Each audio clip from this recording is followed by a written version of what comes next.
बड़े भैया की नेक्स्ट एपिसोड में फाइनली महविश कबीर से अपनी मोहब्बत का इजहार करने वाली है। महविश के फादर उसे कुछ दिन से नोट कर रहे हैं। कभी महविश यकदम उदास हो जाती है तो कभी एकदम से बहुत खुश नजर आती है। ये सब देख के महविश के फादर को यकीन हो चला है कि मेरी बेटी किसी से मोहब्बत करने लगी है, लेकिन आखिर वो मुझसे शेयर क्यों नहीं करती, जबकि हम दोनों की आपस में इतनी अंडरस्टैंडिंग है और मैंने तो अपनी बेटी को खुली इजाज़त दी है कि वो जहाँ चाहेगी मैं उसकी शादी वहीं करूँगा।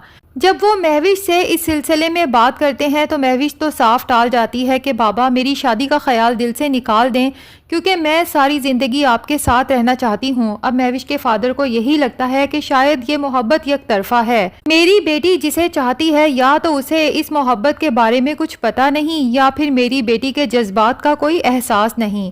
लेकिन वो सोचते हैं कि मैं तो तभी अपनी बेटी की खुशियाँ उसकी झोली में ला के डाल सकता हूँ ना कि जब मुझे पता हो कि वो शख्स है कौन। अब महविश का तो पता चल ही चुका है कि वो किसी सूरत अपने बाबा को इस सिलसिले में कुछ बताने वाली नहीं है, तो वो शीबा से इस बारे में मालूमात लेने की कोशिश करते हैं, लेकिन शीबा भी साफ टाल जाती है। जाहिर है कि महविश की दोस्त है, उसे पूछे बगैर तो कुछ नहीं बता सकती। अब महविश के फादर सोच लेते हैं कि महविश की बर्थडे पे इसके सर कबीर भी आएंगे, तो महविश के फादर सोचते हैं कि मैं इस सिलसिले में कबीर से ही बात करूंगा। अगर वो महविश को शादी के लिए कन्विंस करेंगे तो यकीनन महविश मान जाएगी, क्योंकि महविश जिस तरह से अपने सर कबीर की इज्जत करती है उसकी कोई बात टाल नहीं सकती। अब दूसरी तरफ कबीर, जो या तो महविश के लिए अपने दिल में मौजूद जज्बात से लाइल्म है या फिर जानबूझ के उन्हें इग्नोर करने की कोशिश कर रहा है। बहरहाल महविश की बर्थडे के गिफ्ट के लिए वो बहुत कंफ्यूज होता है कि ऐसा कौन सा गिफ्ट ले जो महविश को पसंद भी आए और महविश पे खूब जचे भी। तो अनकॉन्शियसली ज्वेलरी की शॉप पे पहुंच जाता है और रिंग्स दिखाने की फरमाइश करता है, लेकिन फिर यकदम उसे एहसास होता है कि ये मैं क्या कर रहा हूँ। महविश की बर्थडे पे आखिर उसे रिंग देने की क्या तुक बनती है। रिंग तो उसे दी जाती है जिसे प्रपोज करना हो। और फिर खुद ही अपने आप पर हंसते हुए ज्वेलर से कहता है कि मुझे एक अच्छा सा ब्रेसलेट दे दें, और ब्रेसलेट लेके महविश को इमेजिन करता है जैसे महविश कह रही हो कि ये तो बहुत खूबसूरत है, आपकी चॉइस सच में बहुत प्यारी है। और कबीर को यकीन हो जाता है कि ये ब्रेसलेट महविश को बहुत पसंद आने वाला है। अब जनाब बर्थडे का दिन आ जाता है, सभी घर वाले शरीक होते हैं, जबकि वानिया हमेशा की तरह बहाना बना देती है, क्योंकि एक तो वो वैसे ही फैमिली के साथ गेट टुगेदर पसंद नहीं करती और फिर वो सोचती है कि आखिर महविश को इतना प्रोटोकॉल क्यों दिया जा रहा है तो वो ऑफिस की एक मामूली मुलाजमा, तो ऐसा भी क्या कि सारे घर वाले उसकी बर्थडे पे मुंह उठा के पहुंच जाएं। खैर कबीर, अलमीर और जोया तो पहुंच जाते हैं और महविश उनका बहुत गर्मजोशी से इस्तकबाल करती है। केक कटिंग के बाद खाने पीने का दौर चलता है, तो कबीर महविश के फादर के साथ ही बैठ जाता है और महविश की शादी की बात चलती है कि आपने फिर क्या सोचा, महविश की शादी कहाँ करना चाहते हैं। तो महविश के फादर कहते हैं कि बहुत अच्छा किया आपने ये जिक्र छेड़ लिया, दरअसल मैं आपसे इस सिलसिले में बात करने वाला था।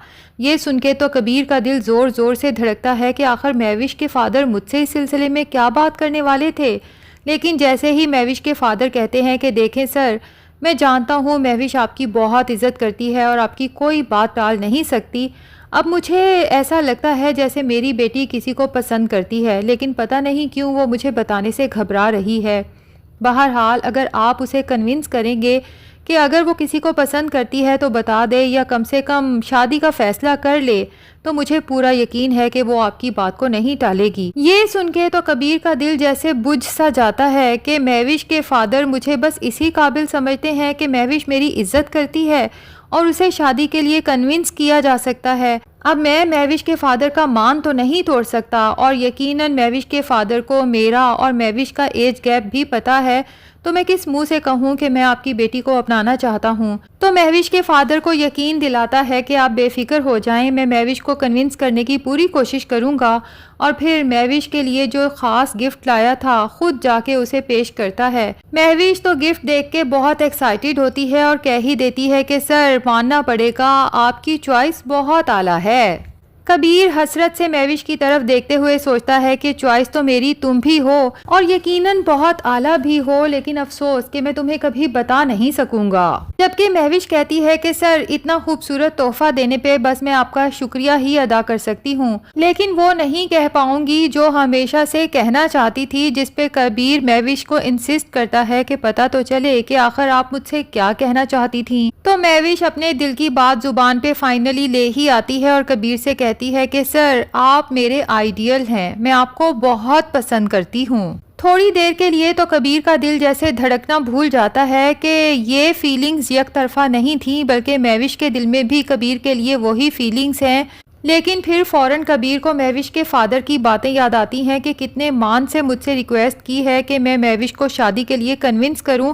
अब अगर उन्हें ये पता चलता है कि महविश जिसे पसंद करती है वो मैं ही हूं, तो वो भला क्या सोचेंगे अपनी बेटी के बारे में और फिर मेरे बारे में कि मेरा और महविश का सबसे छुपके कोई अफेयर चल रहा था। तभी ना चाहते हुए भी कबीर महविश को डांट देता है कि आप ये क्या कह रही हैं, are you in your senses. और फिर कबीर गुस्से से वहाँ से चल देता है। तो महविश का बर्थडे का दिन जो वो सोच रही थी कि आज की बर्थडे तो मेरी पिछली तमाम बर्थडे से ज्यादा स्पेशल और खूबसूरत है, लेकिन कबीर के इस सख्त रवैये की वजह से वो ही बर्थडे सबसे फटीचर बर्थडे बन के रह जाती है। जबकि कबीर घर जाके खुद को कोसता है कि आखिर मैं ऐसा क्यों करता हूँ, मुझे महविश से इस तरह रूड होके बात नहीं करनी चाहिए थी। उसकी आंखों में आंसू थे, मैंने तो उसका बर्थडे का दिन ही खराब कर दिया। अब लगता यही है कि महविश को उदास उदास बुझा बुझा देख के कबीर ना सिर्फ अपने सख्त रवैये की महविश से माजरत करेगा, बल्कि अपने जज्बात का इजहार करते हुए उसे बता देगा कि मैं सिर्फ डरता था कि जो रिश्ता मैं आपसे जोड़ना चाहता हूँ कहीं आप या आपके फादर ये कह के इनकार ना कर दें कि मेरी और आपकी एज में जितना गैप है, मुझे ऐसा सोचना भी नहीं चाहिए था।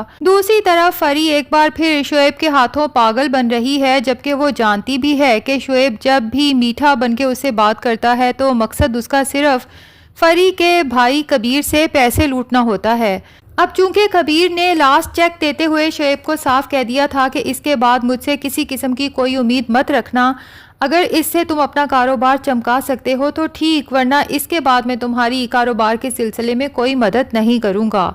तो शोएब ने कबीर से पैसे लूटने का एक नया तरीका सोचा है। पहले तो फरी को यकीन दिलाता है कि जो मेडिकल रिपोर्ट तुम्हारी आई है वो बिल्कुल दुरुस्त है और अब तुम कभी माँ नहीं बन सकती। और फिर फरी पे एहसान जताते हुए कहता है कि वैसे तो मैं चाहूँ तो इस वजह से तुम्हें तलाक देके दूसरी शादी कर सकता हूँ और कोई मुझे रोकने वाला नहीं है, लेकिन मुझे तुम पे तरस आता है कि मैं तुम्हें छोड़ दूंगा तो फिर कौन अपनाएगा।